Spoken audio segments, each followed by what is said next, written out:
Ko te kaitiakitanga a iwi, koe rā te matū o te whakaaro I wai tohua ai e ngaitai ki tāmaki he whakaitanga ki te papaatawhai I te rānei. Ko te mautere o motutapu, tētahi o ngā pou o te whakaitanga nei.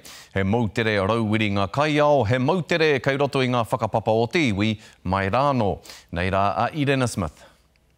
Papaki ana ngā tai o motutapu I te hokinga atu o tōna iwi ake ki te mana ki Iaia. Here at Motutapu, it's the Motutapu Taikihu, and our ancestor discovered these landscapes, named them, and was first to reside here.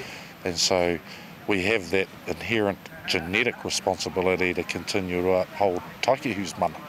He hainatanga I wainga I a ngaitai ki tāmaki me te papa ātawhai I runga I te wairua kotahi, me te hiahia a te krauna ki te whakatinana I ngā here, I raro I te tiriti o Waitangi. Many more Māori being employed by Te Papa Ātawhai, and Te Papa Ātawhai exploring what Section 4 of the Conservation Act, what the commitment to Te Tiriti means in practice.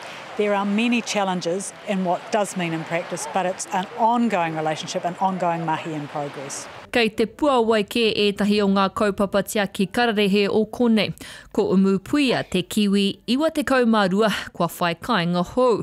He oi ko te tūmanako he timatanga tēnei o te tuku haere a te papa ātawhai I te ringa whakahaere I ngā kaupapa ātawhai ki te iwi. Ka tika me tūhono, kia pai te tuki te reo, tuki te rai, te noho tahi ki te kōrero I ngā kaupapa, kia kite mai te huarahi ai te kāna mō ngaitai ki tāmaki me te papa Ātawhai.